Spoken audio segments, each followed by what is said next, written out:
હવે આગળનો પ્રશ્ન છે કે તમિલનાડુનું પ્રખ્યાત લોકનાટક કયું છે, લોકનાટ્ય કયું છે? તો તમિલનાડુનું જો ફેમસમાં ફેમસ લોકનાટક હોય તો એ છે તેરુકુટુ અથવા થેરુકુટુ.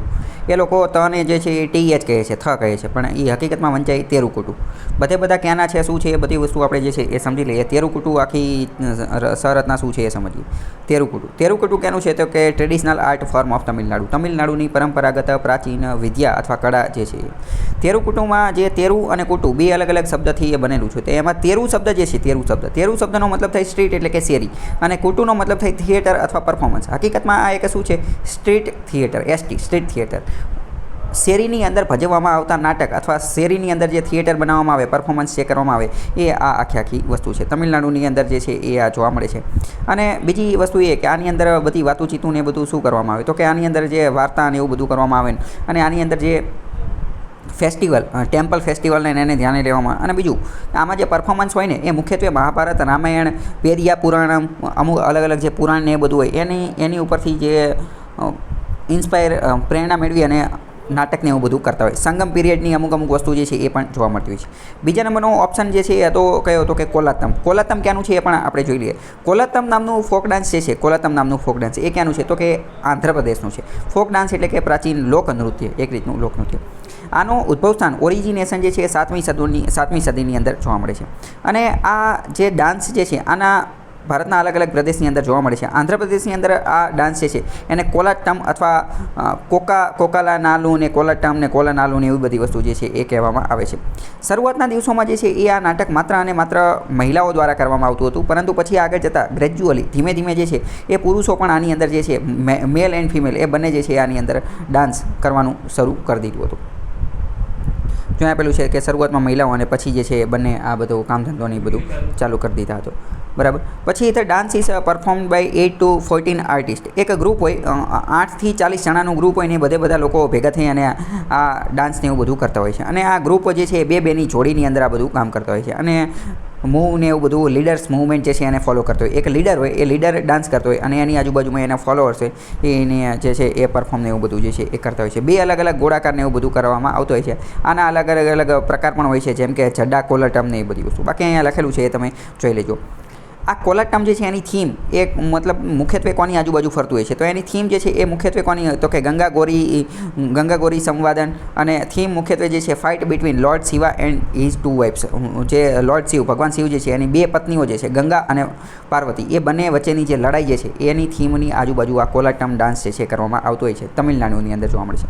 ત્રીજા નંબરનું હતું એ ડપ્પુ નામનું જે ડાન્સ જે છે એની વાત કરતા. તો ડપ્પુ નામનું ડાન્સ જે છે, હકીકતમાં ડપ્પુનો મતલબ શું થાય? ડપ્પુ એટલે કે ડ્રમ, આપણે જેને ઢોલ કહીએ ને એ છે. આ હમણાં થોડાક દિવસ પહેલાં આ આર્ટિકલની અંદર પણ આવેલું હતું તો કે revolution for the Madiga community. Madiga community જે છે, મડિગા કમ્યુનિટી એ એક રીતે શેડ્યુલ કાસ્ટ છે અથવા તો નીચલી જાતિ, જે અનટચેબલ જે કહેવામાં આવે ને એવું માનવામાં આવે છે. અપર કાસ્ટ, ઊંચી જાતિના લોકો જે છે ને એ આ ડપ્પુ નામનું ઇન્સ્ટ્રુમેન્ટ જે છે એને અનટચેબલ માને છે. એટલે કે એમ કહે છે કે ડપ્પુ નામનું ઇન્સ્ટ્રુમેન્ટ એને અડવાનું જ નહીં. પ્રાચીન સમયમાં તમને ખ્યાલ હશે કે અસ્પૃશ્યતા જે છે જોવા મળતી હતી, કે અમુક જાતિના લોકો જે છે એને એવું કહેતા હતા કે તમારે અડવાનું, અમે તમને અડશું નહીં. જો અમે તમને અડવી તો અમે જે છે એ અમે તમને ટચ કરી લઈએ, ટચ કરી લઈએ તો અમે અભડાઈ જઈએ ને એવું બધું. એટલે કે અનટચેબિલિટી જોવા મળતી હતી. જોકે ભાઈ બાબા સાહેબે બંધારણ લખ્યું અને આર્ટિકલ 17 અનુચ્છેદ 17 અનુસાર શું તો કે એબોલિશન ઓફ અનટચેબિલિટી, અસ્પૃશ્યતા નાબૂદી કરી નાખી. અને સિવિલ લિબર્ટીઝ એક્ટ નામનો એક કાનૂન પણ બનાવી દીધો છે. એના અંતર્ગત જો કોઈ અનટચેબિલિટીને ફોલો કરતું હોય તો એને સજાને એવું બધું પણ થતું હોય છે. તો આવી બધી વાતો છે. તો અપર કાસ્ટના લોકો આ જે ડપ્પુ નામનું ઇન્સ્ટ્રુમેન્ટ જે છે એને હજી પણ અનટચેબલ ગણે છે. આ શું છે? એક પ્રકારનું ડ્રમ છે, જેને મુખ્યત્વે ફ્યુનરલ એટલે કે જે લોકો મરી જાય પછી જે એની અંતિમ વિધિ હોય ને એની અંદર આ ડપ્પુ નામનું વગાડવામાં આવે છે. પરંતુ આ જે મડિગા નામની કમ્યુનિટી જે છે ને, મડિગા નામની કમ્યુનિટી એ આને બનાવવાનું કામ કરે છે. આ ડપ્પુ નામનું સાધન બનાવે છે અને એને વગાડવાનું કામ કરવામાં આવે છે. હકીકતમાં એમની પરંપરા છે, ફોકલોર એટલે કે જે લોકકથાની ને એ બધાની, અને એને વગાડવાનું ને એ બધું કામ કરે છે.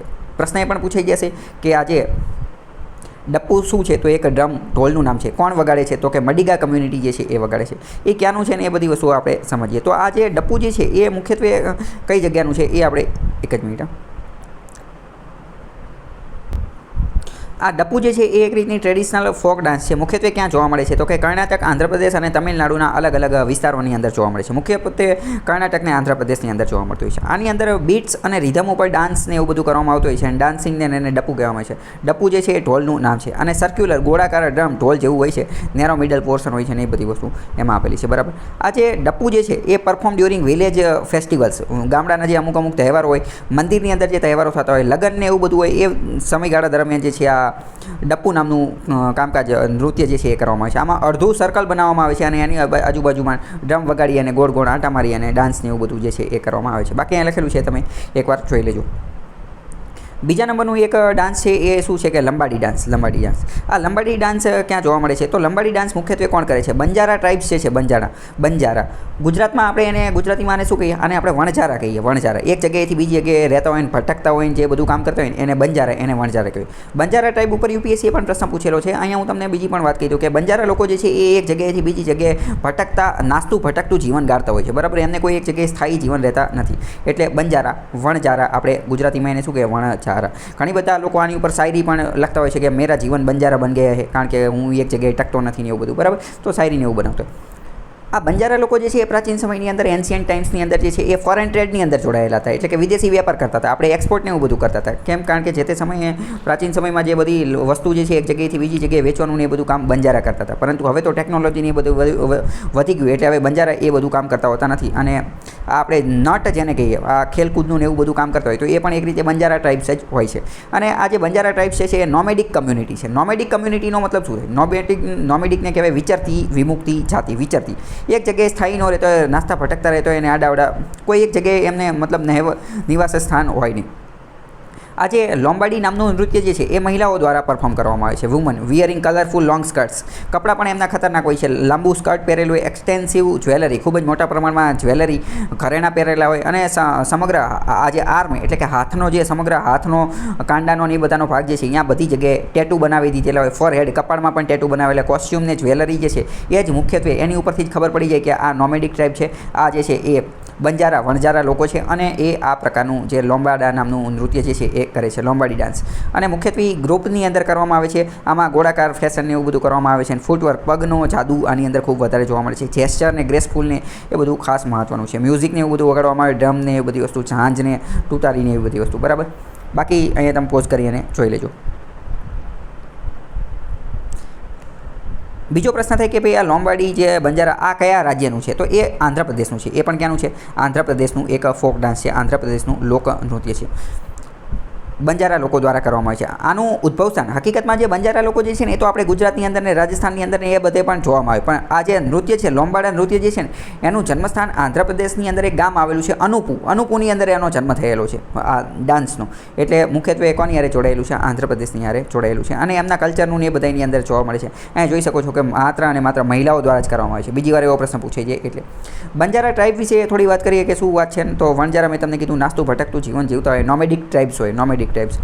The people use to trade commodities by frequent. મેં તમને કીધું કે મુખ્યત્વે વ્યાપાર કરતા હોય છે, એક વસ્તુ બીજી જગ્યાએથી વેચતા હોય. પ્રાચીન સમયમાં ફોરેન ટ્રેડ ને એવું બધું પણ કરતા હતા. ખાસ કરીને કોમોડિટીઝ, વસ્તુઓ વેચવાનું ને એ બધાનું કામ જે છે એ કરતા હોય છે. પરંતુ તાજેતરના સમયમાં તો ફાર્મિંગ ને એવું બધું પણ એમને જે છે એ ચાલુ કરી દીધું છે. ખેતી ને એ બધું કરી દીધું છે. પ્રાચીન સમયમાં ટ્રેડ, વ્યાપાર કરતા હતા. કોસ્ચ્યુમ, આ લોમ્બાડા ડાન્સર્સ જે છે, લોમ્બાડી ડાન્સર્સ, એનું કોસ્ચ્યુમ મેં તમને કહી દીધું કે ઘરેણાં ને એવું બધું પહેરેલું હોય છે ને એ બધી વસ્તુ. બરાબર. મુખ્યત્વે મહિલાઓ દ્વારા કરવામાં આવે છે. એ શબ્દ એક ખાસ યાદ રાખજો. અહીંયા જો ઓરિજિનેટ ક્યાં થયેલું હતું તો અનુપુ, આંધ્રપ્રદેશની અંદર એનું ઓરિજિનેશન જોવા મળે છે.